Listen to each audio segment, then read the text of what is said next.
Hello friends, आप सभी का स्वागत करते हैं हमारे चैनल हरदोई रश्मि ब्लॉग पर। तो आप सभी देख रहे हैं दर्द से मोहब्बत भाग 160। इससे पहले इस कहानी के 159 भाग अपलोड हो चुके हैं चैनल पर। अगर आप सबने नहीं पढ़ा है तो ज़रूर पढ़ लीजिएगा। तो फ्रेंड, चलिए स्टार्ट करते हैं अपनी आज की कहानी। अब तक आप सबने पढ़ा था, नील ने अभी हेलो भी नहीं बोला था कि तभी सामने से एक कड़कड़ाती हुई आवाज़ आती है। तो बचा लिया है तुमने अपनी पत्नी को, लेकिन कब तक बचाओगे तुम अपनी पत्नी को? आज तो मैंने तुम्हें मौका दिया था उसे बचाने का, तो तुमने बाजी मार ली। अगली बार जो भी करूंगा ना, वो बिना बताए करूंगा। तुम्हें एक भी मौका नहीं दूंगा और तुम अपनी पत्नी को नहीं बचा पाओगे। नील भी कुछ रिएक्ट करता उससे पहले ही फोन को कट गया था। नील तो इस वक्त काफी ज्यादा हैरान हो गया था कि आखिर ऐसा कौन है जो रुद्राक्ष प्रताप सिंह को धमकी दे रहा है, और रुद्र जो कि उसकी धमकियों से डर रहा था। अब देखते हैं आगे इस कहानी में क्या होता है। नील ने भी फोन पर सुना और फिर वो बहुत ही ज्यादा गुस्से में घर के अंदर आ गया। वो सीधे सीढ़ियों से होता हुआ ऊपर की तरफ चला जाता है। वो सीधा रुद्र के कमरे में गया। उसने भी अब गुस्से में कमरे का दरवाजा एक ही झटके से खोल दिया। रुद्र जो कि अभी बालकनी में जेब में हाथ डालकर चुपचाप से खड़ा हुआ कुछ सोच रहा था। दरवाजे की खुलने की आवाज सुनते ही रुद्र ने भी पलटकर नील की तरफ देखा। तो नील इस वक्त काफी ज्यादा गुस्से में चिल्लाते हुए बोलता है कि क्या चाहता है तू? चाहता क्या है तू? बताता क्यों नहीं है? कौन है जो तुझे ब्लैकमेल कर रहा है? आखिर क्या प्रॉब्लम है तेरे साथ? कौन है जो किट्टू की जान लेना चाहता है? रुद्र ने भी अपनी नजरें बचाते हुए कहा कि मुझे नहीं पता है, तू ये सब कुछ क्या बोल रहा है? तभी नील ने भी काफी ज्यादा गुस्से से अपने हाथ में पकड़ा हुआ रुद्र का फोन उसकी तरफ जोर से फेंका और फिर फोन सीधा रुद्र के सीने पर जाकर लग जाता है। नील ने भी उसे उंगली दिखाते हुए काफी ज्यादा गुस्से से कहा कि खुद को बहुत ज्यादा स्मार्ट समझता है ना? तुझे लगता है कि हम सब बेवकूफ़ हैं? खुद को बहुत ज़्यादा समझदार समझता है ना?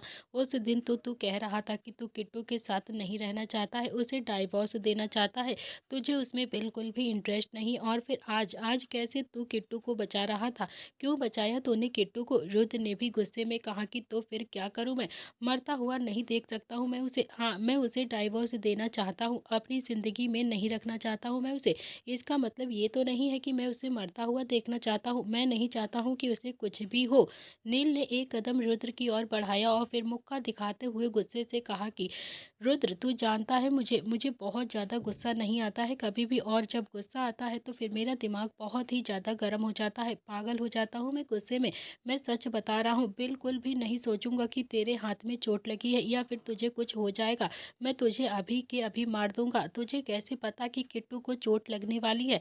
तू एकदम से आता है और फिर सीधा किट्टू के पास भागता हुआ चला जाता है, उसे पकड़कर झूमर से नीचे ले आता है। झूठ मत बोल रुद्र, क्योंकि अभी अभी मैंने तेरा फोन सुना है। उधर से कोई कड़कती हुई आवाज में तुझे धमकी दे रहा था, तुझे ब्लैकमेल कर रहा था। रुद्र की आंखें तो हैरानी से फैल गई थी। उसने भी फोन की तरफ देखा जो कि अभी जमीन पर गिर कर टूट चुका था। फिर उसने भी नील की तरफ देखा और फिर बोलता है कि मुझे नहीं आ रहा है समझ, मुझे कुछ भी समझ नहीं आ रहा है कि तू क्या कह रहा है। नील ने इस बार गुस्से से चिल्लाते हुए कहा कि रुद्र, सच बता दे मुझे सच, नहीं तो सच में मर जाएगा मेरे हाथों से तू। रुद्र ने फिर से अपने गुस्से को थोड़ा सा सहारा लेते हुए कहा कि नहीं पता है मुझे, नहीं पता है मुझे, नहीं पता है, नहीं पता कि ये तू क्या बोल रहा है, मुझे कुछ भी नहीं पता है। मेरे हाथ में काफी ज्यादा दर्द है, जा यहाँ से, मुझे कोई बात नहीं करनी है तुझसे। नील से भी बर्दाश्त नहीं होता है। वो अच्छे से जानता था कि रुद्र को कोई ना कोई है जो ब्लैकमेल कर रहा है, जिसकी वजह से कुछ बिगड़े या ना बिगड़े, लेकिन रुद्र का बसा बसाया घर जरूर बिगड़ जाएगा। उन दोनों पति पत्नी को एक दूसरे से अलग जरूर कर देगा कोई। उसने भी गुस्से में रुद्र के कॉलर को पकड़कर दीवार से लगा दिया और फिर काफी ज्यादा गुस्से से चिल्लाकर बोलता है कि कौन कर रहा है तुझे ब्लैकमेल? बता मुझे। साले की बत्तीसी तोड़कर उसके हाथ में दे दूंगा मैं खुद अकेला ही। नील प्रताप सिंह ऐसा कर सकता है? ऐसा क्या भेज दिया है उसने तुझे कि तू उसकी बातों में आकर किट्टू को डाइवोर्स देने पर उतारू हो गया है? तू किट्टू से अपना रिश्ता तोड़ना चाहता है? हो क्या रहा है तुझे? मुझे बताता क्यों नहीं है? तो रुद्र और नील दोनों ही इतनी जोर जोर से चिल्लाकर बात कर रहे थे कि नीचे तक आवाजें आ रही थी। संध्या ने भी काफी ज्यादा हैरानी से संजय की तरफ देखा, तो संजय ने भी संध्या को आंखें दिखाई। संध्या भी जल्दी से तेज कदमों के साथ अपनी साड़ी को संभालते हुए ऊपर की तरफ भागती है। अवनी भी पीछे पीछे चली जाती है। तो वहीं नव्या, वो एक बार के लिए एकदम से सुन्न हो गई थी और काफी ज्यादा हैरान हो गई थी।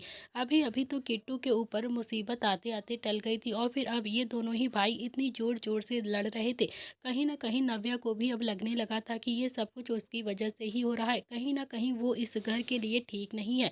क्या सच में उसके पैर इतने ज़्यादा अपशगुन थे कि उसकी वजह से प्रताप हाउस में अभी से ही लड़ाइयाँ होने लगी थी? जो भाई आपस में कभी ऊंची आवाज़ में बात तक नहीं करते थे, एक दूसरे से बहस तक नहीं कर रहे थे, वो दोनों ही ऐसे चिल्ला चिल्ला कर लड़ रहे थे, वो भी सभी महफिल के सामने।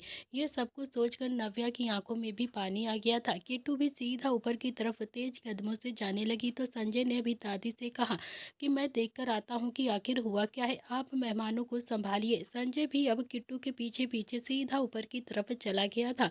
ऊपर आते ही उसने देखा तो संध्या ने भी रुद्र के गाल पर एक जोरदार तमाचा रसीद कर दिया था।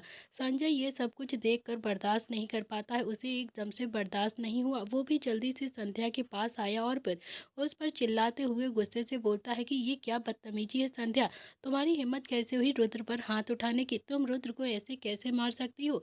संध्या ने भी संजय की आंखों में देखकर बोला कि आप जानते हो, जब मैं यहाँ पर आई थी तो फिर क्या हो रहा था? नील और रुद्र दोनों ही आपस में लड़ रहे थे, दोनों ही एक दूसरे से मारपीट कर रहे थे।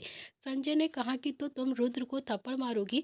तुम रुद्र को क्यों थप्पड़ मारोगी, नील को नहीं मारोगी क्या थप्पड़, जबकि लड़ तो दोनों ही रहे थे ना? संध्या बोलती है लेकिन नील शांत स्वभाव का है, सब लोग जानते हैं कि नील गलती नहीं करता है, वो कभी गलत होता ही नहीं। और रुद्र रुद्र इसका गुस्सा तो पूरे खानदान को पता है ना, कितना ज़्यादा गुस्सा करता है ये सब पर।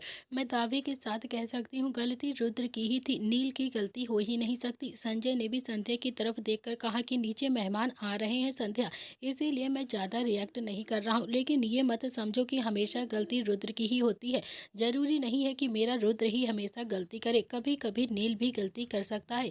इतना कहकर उसने भी नील को घूर कर देखा और बोला कि पड़ गई तेरे कलेजे को ठंडक, मिल गया ना तुझे आराम, लगवा दिया ना भाई को थप्पड़ तूने, क्या बात थी तुझे, बता मुझे। कोई दोनों ऐसे लड़ रहे थे जो इतना ज़्यादा तूफान आ गया था? आज से पहले तो कभी भी ऐसे नहीं लड़े हो, एक दूसरे के ऊपर जान छिड़कते थे ना तुम लोग। अचानक से कौन सी आफत आ गई थी तुम लोगों को कि नीचे मेहमान है और फिर तुम लोग ऊपर आकर ऐसे पागलों की तरह, जानवरों की तरह लड़ने लगे? तुम दोनों में इतनी भी शर्म नहीं है कि अभी अभी चार औरतें नव्या को इतना ज़्यादा अपशगुनी बोल कर गई हैं यहाँ से? अगर तुम दोनों भी लड़ोगे तो फिर उस छोटी सी बच्ची पर क्या बीतेगी, वो क्या सोचेगी? वो तो अपने आप को ही दोष देगी ना। क्या हो क्या गया है, बताओ मुझे क्या हुआ था? अब बोलते क्यों नहीं हो, दोनों के दोनों बुत बनकर क्यों खड़े हो? नील चुपचाप से सर झुकाकर खड़ा हुआ था, ना जाने क्यों उसका मन नहीं था रुद्र की शिकायत करने का। तो वहीं रुद्र वो भी कुछ नहीं बोलता है, चुपचाप से खड़ा रहता है। संजय भी सीधा रुद्र के पास गया और फिर उसके गाल पर हाथ लगाकर थोड़ा सा शांति और प्यार से लहजे में बोलता है कि मेरे बच्चे को जोर से तो नहीं लगी ना? अब संध्या को भी एकदम से गुस्सा आ गया था, उसने भी संजय की बाजू पकड़कर रुद्र के गाल से हाथ हटाया और फिर बोलती है कि शर्म नहीं आती है आपको, कितने ज़्यादा बेशर्म हो आप, थोड़ी भी शर्म नहीं आती है ना? मेरे नील के पीछे पड़े रहते हो हमेशा, और ये जिसका आपको पता है ना कि इतने ज़्यादा गुस्से वाला है, ये इसे हल्का सा थप्पड़ क्या मार दिया मैंने, आपको इतना ज़्यादा बुरा लग गया? आपको तो जैसे रुद्र के लिए तो कुछ अच्छा ही नहीं लगता है कि कोई भी कुछ कह दे। तभी कमरे में दादी आ जाती हैं और फिर सबको डांटते हुए बोलती हैं कि पागल तो नहीं हो गए हो तुम सारे के सारे, नीचे मेहमान आए हुए हैं और पूरा परिवार इस कमरे में आकर ऐसे पागलों की तरह लड़ने लगा, क्या हुआ है यहाँ पर? कोई कुछ नहीं बोलता है, लेकिन संजय और संध्या दोनों ही एक दूसरे से गुस्से में दोनों ही एक दूसरे को घूर घूर कर देख रहे थे। दादी ने भी किट्टू की ओर देखा और कहा कि तुम्हें कुछ पता है कि यहाँ पर क्या हुआ था? किट्टू ने ना में अपनी गर्दन हिला दी। फिर दादी ने अवनी की ओर देखा तो अवनी ने भी अपनी गर्दन ना में हिलाकर जवाब दे दिया। दादी ने फिर संध्या और संजय की तरफ देखकर कहा कि संजय और संध्या, तुम दोनों एक दूसरे को ऐसे क्यों देख रहे हो, जैसे अभी के अभी आंखों ही आंखों में खा जाओगे एक दूसरे को? क्या हुआ है, कहीं फिर से तो बच्चों के ऊपर नहीं लड़ने लगे तुम दोनों ही? अवनी ने धीरे से पूछा कि बच्चों के ऊपर मतलब? दादी ने थोड़ा सा गुस्से में कहा कि ये संजय हमेशा रुद्र की साइड लेता है ना, इसे तो रुद्र की गलती भी सही लगती है, हमेशा ये रुद्र को ही सही समझता है, और ये संध्या जो हमेशा नील की ही साइड लेती रहती है, और फिर इसीलिए ही दोनों ही पति पत्नी कई साल से लड़ते आए हैं एक दूसरे से। इन दोनों के बीच में लड़ाई की एक ही वजह है, रुद्र और नील दोनों ही इन दोनों के पीछे ही एक दूसरे से लड़ाई कर लेते हैं। दादी ने फिर रुद्र और नील की तरफ घूर कर देखा और कहा कि अब तुम दोनों बोलोगे कि क्या हुआ है और क्या नहीं। संजय ने दादी की तरफ देखा और बोला कि कुछ भी नहीं हुआ है माँ। जब आपको पता ही है कि मेरे और संध्या के बीच में लड़ाई का क्या कारण है तो फिर किसी से क्यों पूछ रही हो आप? जब आपको पता ही है कि यही वजह है लड़ाई करने की। चलो अब नीचे चलकर मेहमानों का विदा कर देते हैं, नहीं तो बेचारे खुसुर फुसुर करते रहेंगे। पता नहीं आज क्या हो रहा है घर में। ये कहकर संजय भी अब दादी को लेकर वहां से चला गया था। तो वहीं संध्या ने भी नील की तरफ देखा और बोलती है कि पापा की बातों का बिल्कुल बुरा नहीं मानना बेटा, वो तो तुम जानते ही हो कैसे हैं तुम्हारे पापा। नील ने भी बस हाँ में अपनी गर्दन हिला दी। संध्या ने फिर रुद्र की तरफ घूर कर देखा और कहा, अगर तूने गलती की है ना तो फिर चुपचाप से अपने भाई से माफी मांग सकते हो तुम, समझे? तुम छोटे नहीं हो जाओगे अगर तुम उससे माफी मांग लोगे, और अगर हो भी गए हो तो ना तो भी कुछ नहीं हो जाएगा। तुम छोटे ही हो और तुम अपने भाई से माफी मांगनी ही चाहिए तुम्हें, और माफी चुपचाप से मांग कर ही नीचे आना। रुद्र ने भी नजर उठाकर हैरानी से संध्या की तरफ देखा और फिर गुस्से में बालकनी की तरफ चला गया। संध्या ने भी नील की तरफ प्यार से देखा और कहा कि ये तो है ही ऐसा, तुझे तो पता ही है ना बेटा, तू चल मेरे साथ नीचे चल। नील ने भी ना में अपनी गर्दन हिला दी और फिर रुद्र की तरफ इशारा किया, जैसे कहना चाहता हो कि मैं बात करके आता हूँ रुद्र से, आप नीचे चलिए। तो संध्या ने भी नील की तरफ देखा और प्यार से कहा कि तू बहुत ज़्यादा अच्छा है नील, बहुत ज़्यादा समझदार भी है। नील ने मुस्कुराकर अपनी माँ की तरफ देखा और फिर संध्या भी वहां से चुपचाप से उसके सिर पर हाथ फेर कर चली गई और उसे वहां से इशारा कर दिया। संध्या भी अपने दोनों ही बहुओं के साथ वहां से जाने लगती है। तो वहीं किट्टू ने हल्का सा पलट कर रुद्र की तरफ देखा, लेकिन वो सिर्फ अभी रुद्र की ही पीठ को देख पाई थी क्योंकि उसका मुंह दूसरी साइड पर था। किट्टू को भी समझ में नहीं आ रहा था कि आखिर रुद्र के साथ हो क्या रहा है। नील ने भी रुद्र के पास जाया और फिर रुद्र ने कहा कि मैं बात करने के मूड में बिल्कुल भी नहीं हूँ, तू चला जाए यहाँ से, मुझे तुझसे कोई बात नहीं करनी है। नील बोलता है कि चला जाऊंगा, लेकिन याद रख तुझे मुसीबत में अकेला नहीं छोड़ूंगा मैं। तू मुझे नहीं बताना चाहता है ना तो फिर मत बता, दिमाग मेरे पास भी है और सोर्स भी मेरे पास बहुत ज़्यादा है, पैसा भी मेरे पास है, सब कुछ मेरे पास है। पता तो मैं खुद ही लगा लूंगा, आज नहीं तो कल सब कुछ पता लगा लूंगा। लेकिन एक बात याद रखियो, अगर किट्टू तुझसे दूर चली गई ना तो फिर तेरे पास उसे वापस लाने के सारे रास्ते एक बार में ही बंद हो जाएंगे, क्योंकि किट्टू जैसी लड़की आखिरी सांस तक अपने रिश्ते को बचाती है और वो किसी भी कीमत पर तुझसे दूर नहीं जाएगी। लेकिन जब आखिरी कोशिश के बाद भी उन्हें कुछ भी नहीं मिलता है ना, जब वो हमेशा के लिए हार जाती हैं तो वो चली जाती हैं और फिर पलट कर कभी भी नहीं आती हैं। इतना कहकर नील भी चुपचाप से वहां से चला गया था। उसके जाते ही रुद्र ने भी अपनी आंखों को बंद कर लिया, जैसे अपने दर्द को समेटने की खुद में ही कोशिश कर रहा था।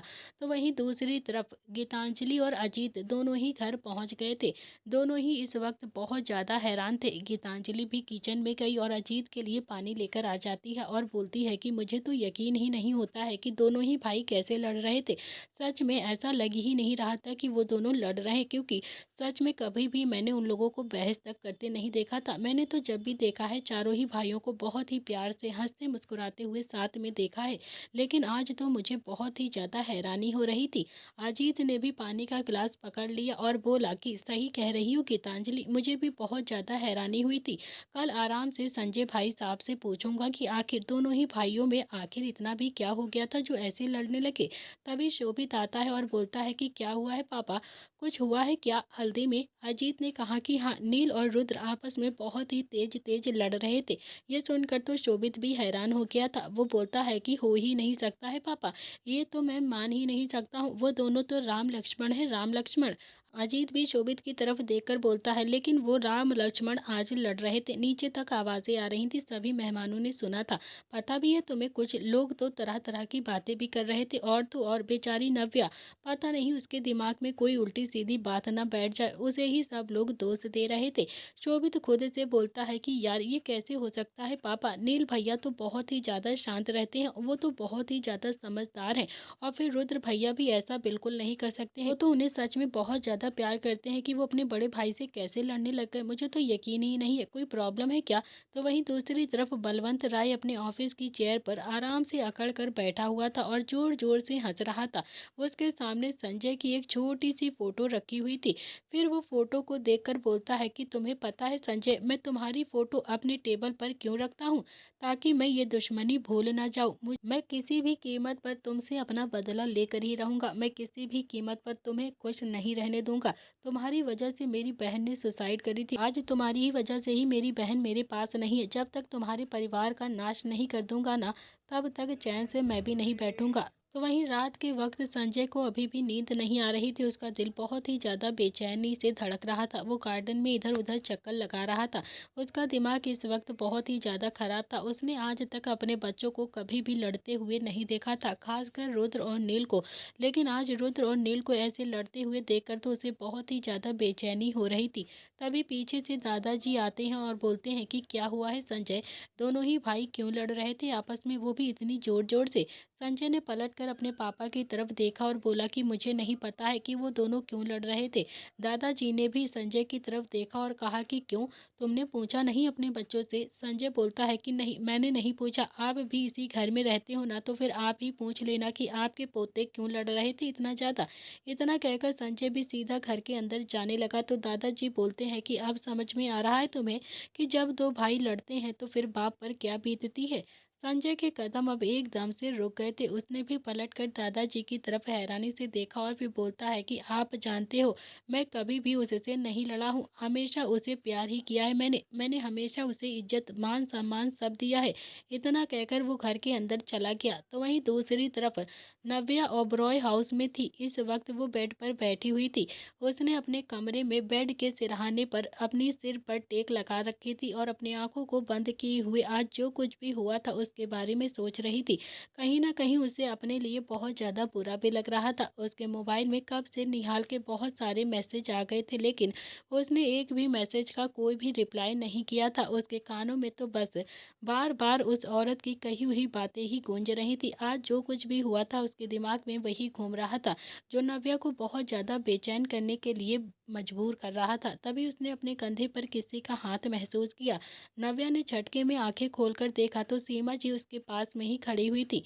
उन्होंने नव्या के गाल पर बहुत ही प्यार से अपना हाथ लगाया और बोलती हैं कि नव्या, तुम उन औरतों के बारे में सोच रही हो ना, तुम्हें उनकी बातें याद आ रही हैं ना? नव्या से भी अपना दर्द बर्दाश्त नहीं होता है, तो उसने भी झटके से सीमा को अपने गले लगा लिया और फिर फूट फूट कर रोने लगी। अगले ही पल उसका रोना एकदम से तेज हो गया था।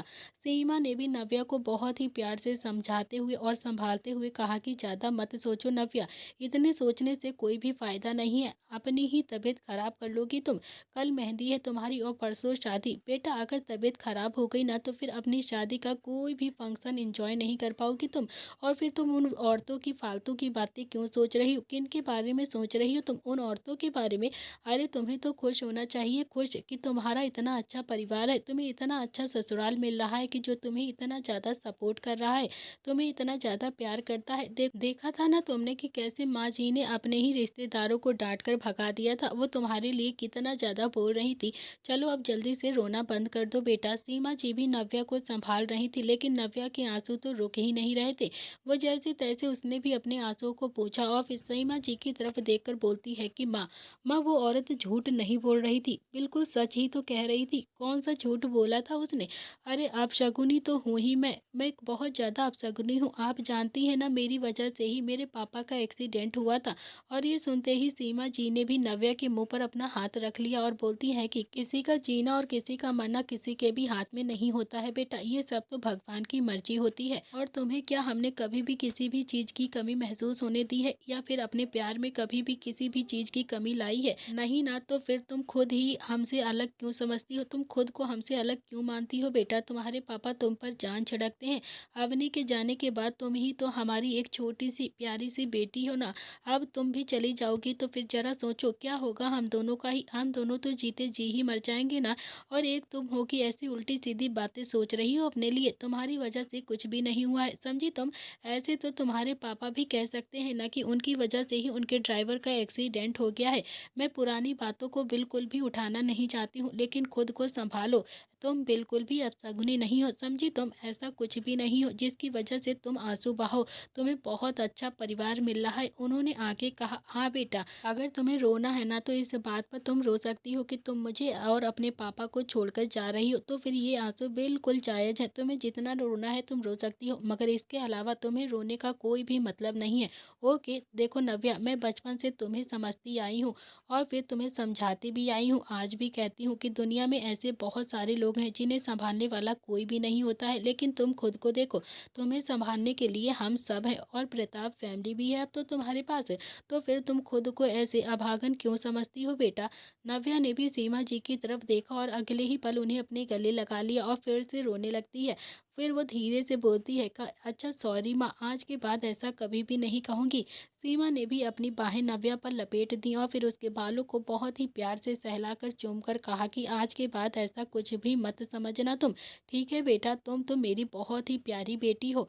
इतना समझाने के बाद भी नव्या के मन में ये बात तो अभी ठहर गई थी कि कहीं सच में उसके पैर अपशगुन तो नहीं है प्रताप फैमिली के लिए, वरना प्रताप फैमिली तो हमेशा ही खुशियों से भरी रहती थी। अगले दिन प्रताप फैमिली में आज थोड़ा सा तनाव था। सभी लोग डाइनिंग टेबल पर बैठे हुए आपस में नाश्ता कर रहे थे, मगर कोई किसी से बोल नहीं रहा था। शुभ और निहाल भी एकदम से शांति से बैठे थे। निहाल ने शुभ की ओर देखा और धीरे से कहा कि यार, मुझे अच्छा नहीं लग रहा है। शुभ बोलता है कि अच्छा तो मुझे भी नहीं लग रहा है यार, लेकिन क्या करें, कुछ समझ में नहीं आ रहा है। पता नहीं किस बात पर रुद्र भाई और नील भैया की लड़ाई हो गई है, कुछ भी कोई नहीं बता रहा है यार। मुझे पता लगाना ही पड़ेगा कि आखिर मांजरा क्या है। निहाल बोलता है कि मेरी शादी है, खुशी का माहौल होना चाहिए यार, लेकिन यहाँ पर तो सब ऐसे मुंह लटका कर बैठे हैं। तभी नील बोलता है कि कोई मुंह लटका कर नहीं बैठा है, अब किसी को बात ही नहीं करनी है तो फिर क्या करे, किसी का भी मन नहीं हो रहा है किसी से भी बात करने का। रुद्र ने भी अवनी की तरफ देखा और बोला कि भाभी मुझे नाश्ता दे दो, भूख लग रही है, मुझे ऑफिस भी जाना है, नहीं तो लेट हो जाएगा। तभी संध्या बोलती है कि कोई ऑफिस नहीं जाएगा आज, समझे तुम लोग। निहाल तुम भी जाओ, डीजे वाले को बुलाकर लेकर आओ, सभी लोग डांस करेंगे और एंजॉय करेंगे। आज आज हमारे बेटे की शादी होने वाली है। और हाँ किट्टू, अवनी, तुम दोनों भी अभी से ही मेहंदी लगवा लेना, क्योंकि रात को जब मेहमान आएंगे ना तो फिर बहुत ज़्यादा काम हो जाता है। समझ गई ना तुम दोनों? इतना कहकर संध्या ने भी गुस्से में एक नज़र संजय की तरफ घूर कर देखा, तो संजय भी निहाल के मन की बातों को समझते हुए माहौल को थोड़ा सा खुशमाना बनाते हुए बोलता है कि संध्या, तुम भी मेहंदी लगवा लेना और मेरा नाम जरूर लिखवा लेना उस पर, संजय प्रताप सिंह। ओके, एक भी मिस्टेक नहीं होनी चाहिए मेरे नाम में। संध्या जो कि अभी एकदम से पलटकर किचन में जा रही थी, उसके चेहरे पर भी हल्की हल्की सी मुस्कुराहट तो आ ही जाती है, लेकिन अगले ही पल वो भी पलटकर गुस्से में संजय की तरफ घूर कर देखती है और बोलती है कि मैं तो मेहंदी लगवा ही नहीं रही हूँ, आपका नाम लिखवाना तो बहुत ही ज़्यादा दूर की बात है। समझ आई बात? संजय भी मुस्कुराकर बोलता है कि मतलब तुम मेरे नाम की मेहंदी नहीं लगवाओगी अपने हाथ पर? अरे वाह, ये क्या बात हुई यार, आज से 25 साल पहले तो बड़ी खुश होकर मेरे नाम की हल्दी, मेरे नाम की मेहंदी बहुत ही प्यार से खुशी खुशी लिखवा रही थी तुम। ये सुनकर तो सभी लोग जोर से हंसने लगते हैं। मुस्कुराहट तो संध्या के चेहरे पर भी आ गई थी, लेकिन अगले ही पल उसने भी थोड़ा सा गुस्से में घूर कर संजय की तरफ देखकर कहा कि लेकिन अब नहीं लगवानी है मुझे, समझे आप, हमारा जमाना चला गया है अब। और वैसे भी ये मत समझिएगा कि आप मुझे इतना ज़्यादा इनडायरेक्टली मनाएंगे तो फिर मैं आराम से मान जाऊंगी, बिल्कुल भी नहीं मानूंगी मैं। इतना कहकर संध्या भी जैसे ही पलटकर वहां से जाने लगी तो वैसे ही उसने अपने आंचल पर एकदम से खिंचाव महसूस किया, तो संध्या ने भी बिना पलटे ही बोला कि संजय, बड़े हो गए हैं बच्चे अब, आंचल छोड़िए मेरा। संजय ने आंचल नहीं छोड़ा और बोला कि मैं तो बच्चों से डरता हूँ क्या, जो तुम्हारा आंचल उनके डर से छोड़ दूंगा। संध्या बोलती है कि माँ और पिताजी भी यहाँ पर ही बैठे हैं, छोड़ दीजिए मुझे।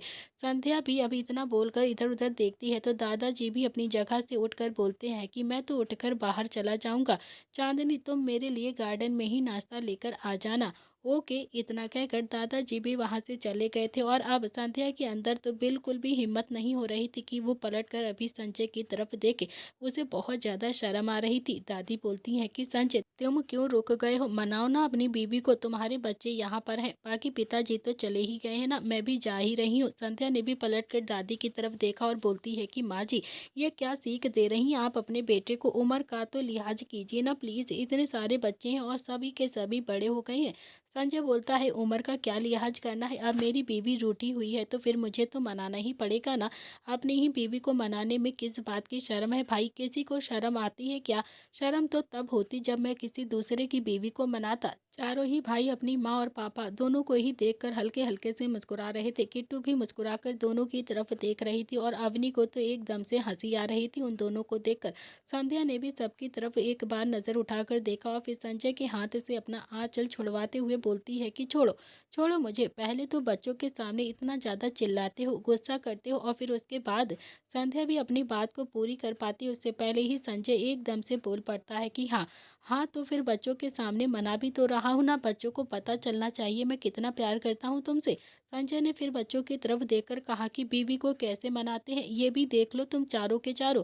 अगर बीवी को किसी के सामने डांटोगे ना तो फिर उसके सामने ही उसे मनाना भी पड़ेगा। शर्म बिल्कुल भी मत करो, क्योंकि जिसने की शर्म उसके फूटे कर्म। बीवी ठीक कह रहा हूँ ना, मैं एक भी मिस्टेक नहीं करी है मैंने अपने डायलॉग में। संध्या ने जैसे तैसे अपने आंचल को संजय के हाथों से छुड़वाया और बोलती है कि बस बस रहने दो आप, मुझे तो गुस्सा ही आ जाएगा अभी आपके ऊपर। अब मैं फिर से गुस्से में कुछ कह दूंगी आपसे।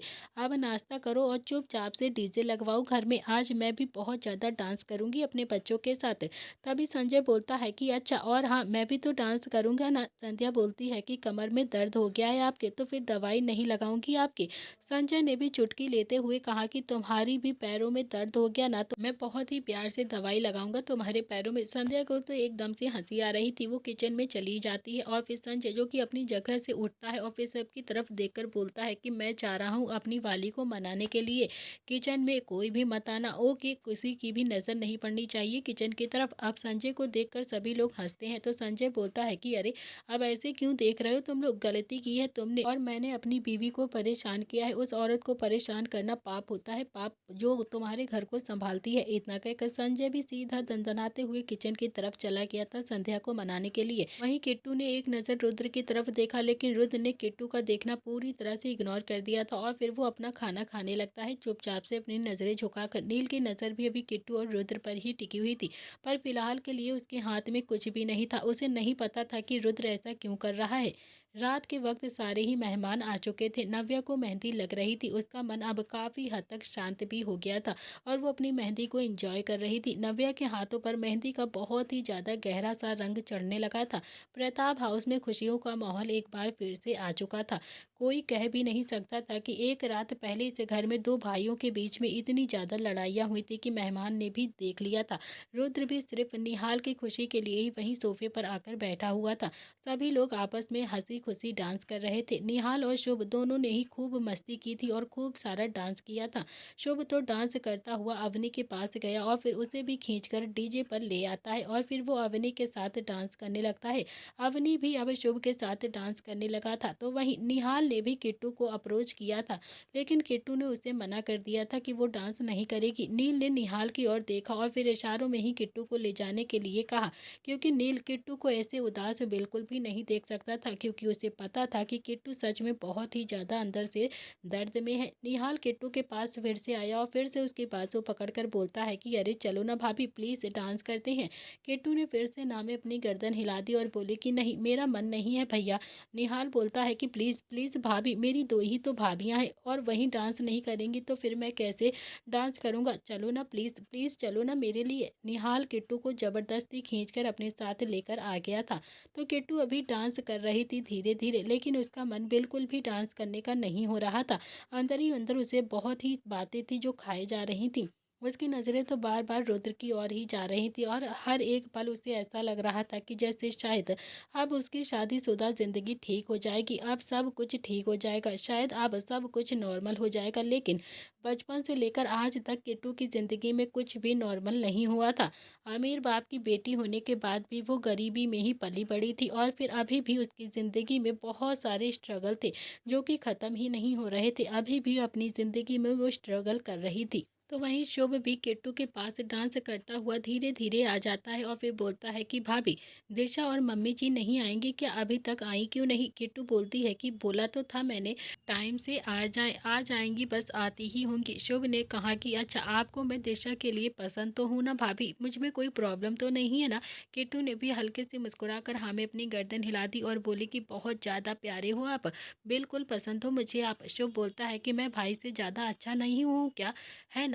किट्टू बोलती है कि नहीं, तुम तो अपने भाई से भी बहुत ज़्यादा अच्छे हो, बहुत ही ज़्यादा।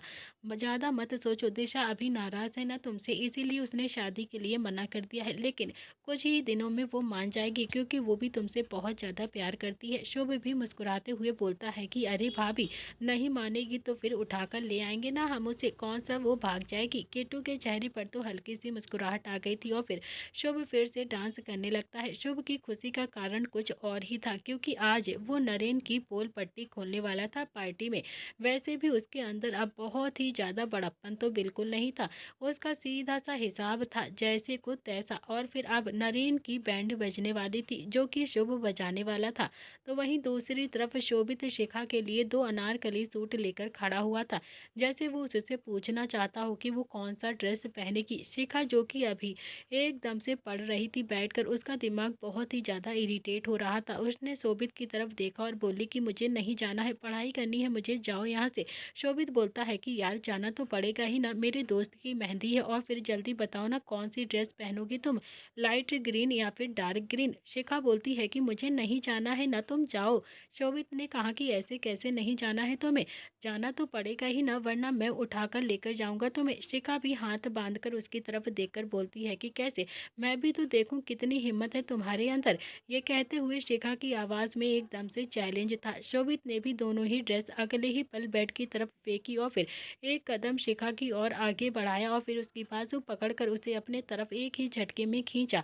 शिखा भी कुछ समझ पाती उससे पहले ही शोभित ने उसे अपनी गोद में उठा लिया और फिर उसे देखकर बहुत ही प्यार से और अकड़ के साथ कहा कि ऐसे लेकर जाऊंगा मैं तुम्हें, तुम चेंज करोगी तो फिर ठीक, नहीं करोगी तो फिर ऐसे ही लेकर चल दूंगा। तभी शोभित का फोन उसकी जेब में ही रिंग करने लगता है, तो शोभित जानता था कि शुभ का ही फोन आ रहा होगा क्योंकि वो हल्दी में भी शामिल नहीं हुआ था और फिर मेहंदी में भी अभी तक नहीं पहुंचा था। शोभित बोलता है देखो मेरे दोस्त का फोन भी आ गया है, एक काम करते हैं ऐसे ही चलते हैं, सबको पता चलना चाहिए ना कि शोभित तुम्हें कितना ज़्यादा प्यार करता है, कितना ज़्यादा अच्छा लगेगा जब हम लोग ऐसे एंट्री लेंगे वहाँ पर। इतना कहकर शोभित भी शिखा को उठाकर सीधा बाहर की तरफ लेकर जाने लगा। तो शिखा भी एकदम से हड़बड़ाहट में बोलती है कि अच्छा ठीक है, मैं अभी चेंज कर लेती हूँ, अब तो ठीक है ना। शोभित मुस्कुराकर बोलता है कि तुम बहाना ढूंढती हो ना मेरे करीब आने का, तुम चाहती हो ना कि मैं तुम्हारे साथ ऐसे ही रोमांटिक रहूं, हमेशा तुम्हें अपने करीब खींचता रहूं, है ना, यही चाहती हो ना तुम, तभी तो तुम पहले इतना ज़्यादा नखरे कर रही थी और देखो कैसे एक ही बार में मान गई। शिखा ने गुस्से में शोभित की तरफ घूर कर देखा और फिर अगले ही पल वो बोलती है कि जो तुमने मेरे साथ किया है ना, उसके चलते तो मैं तुम्हें कभी भी माफ़ नहीं करूंगी, कभी भी माफ़ नहीं करने वाली हूँ, अब समझे तुम। शोभित ने भी खुद से कहा कि गलत टाइम पर डायलॉग मार दिया है यार। फिर उसने भी शिखा को जमीन पर एक ही बार में धीरे से उतार दिया और बोला कि अच्छा ठीक है, गलती हो गई है, माफ़ कर दो, अब जल्दी से जाओ तैयार हो जाओ, फिर साथ में चलते हैं मेहंदी में। शिखा बोलती है कि मेरी पढ़ाई का नुकसान होगा। शोभित बोलता है कि अरे मैं कुछ भी नहीं होने दूंगा, तुम जाओ तो सही, वरना फिर से तुम्हें ऐसे ही लेकर जाऊंगा मैं। आखिरकार शिखा ने भी शोभित के सामने हार मान ही ली थी और फिर अगले आधे घंटे में वो भी तैयार होकर गार्डन में आ गई थी जहाँ पर शोभित पहले से ही उसका इंतजार कर रहा था। लाइट ग्रीन कलर के अनारकली हैवी से सूट में शिखा आज बिल्कुल अलग नजर आ रही थी, उसकी खूबसूरती तो एकदम से निखर कर आ रही थी। शोभित की नजरें तो अभी एकदम से शिखा पर ही टिकी हुई थी। उसने भी अपने दिल पर हाथ रखा और फिर शिखा की तरफ देखकर प्यार से बोलता है कि छोड़ कर मत जाना मुझे, वरना ये सांसें अपने साथ ही लेकर जाओगी तुम। शिखा थोड़ा सा आगे आ जाती है और फिर उसने भी हाथ बांधकर शोभित की तरफ देखा और फिर उसके गाल पर हल्का सा थप्पड़ मारते हुए कहा कि कहाँ से सीख रहे हो तुम ये सारी आशिकी, कहाँ से इतनी सारी बातें सीख रहे हो तुम। शोभित बोलता है कि तुम्हारे प्यार ने ही सब कुछ सिखा दिया है शिखा, पहले बर्बाद हुआ था और फिर अब आबाद हुआ हूँ, अब फिर से तुम्हारे प्यार में बर्बाद होना चाहता हूँ मैं। शिखा ने भी शोभित की बाजू पकड़ी और फिर उसे घर से बाहर ले जाते हुए बोला कि अब चलो चुपचाप से, 2 घंटे से ज़्यादा वक्त नहीं है मेरे पास, मुझे 2 घंटे में ही वापस आना पड़ेगा पढ़ाई के लिए। शिखा भी शोभित को खींचती हुई लेकर प्रताप हाउस में आ गई थी और फिर प्रताप हाउस में आकर उसने देखा तो सभी लोग डांस कर रहे थे। शोभित ने भी शिखा की कलाई पकड़ ली और फिर उसे खींचते हुए सबके साथ लेकर चला गया और फिर डांस करने लगता है। कुछ देर तक तो शिखा ऐसे ही हल्का फुल्का सा डांस कर रही थी, लेकिन फिर धीरे धीरे वहाँ पर वो कंफर्टेबल फील करने लगती है। अब वो भी सबके साथ खुशी खुशी डांस कर रही थी, लेकिन शोभित अब डांस नहीं कर रहा था। वो डांस फ्लोर से उतरकर सीधा सोफे पर जाकर बैठ गया था। वो आराम से सोफे पर बैठा था और उसने अभी एक गिलास पानी उठाया और फिर शिखा को देखने लगता है। वो बड़े ही फुर्सत से शिखा को निहार रहा था। शिखा जितना ज़्यादा खुश होती, शोभित को उतना ही ज़्यादा अच्छा लगता और फिर आखिरकार नरेन भी सौम्या और दिशा के साथ वहाँ पर आ गया था। शुभ सीधा नरेन सौम्या और दिशा के पास आ जाता है। उसने पहले तो नरेन के पैर छुए और फिर सौम्या के पैर छुए और दिशा जो कि बहुत ही प्यार से उसे देख रही थी, शुभ ने भी फिर दिशा की तरफ प्यार से देखा और फिर एक ही पल में मुस्कुराते हुए अपनी आंख मार दी। दिशा ने भी शुभ से मुंह दूसरी तरफ फेर लिया, फिर सौम्या की बाजू पकड़कर वहां से अंदर की तरफ चली गई। उसके जाते ही शुभ ने नरेन की तरफ देखा और फिर थोड़ा सा प्यार से अकड़ के बोलता है कि आने में कोई तकलीफ तो नहीं हुई ससुर जी।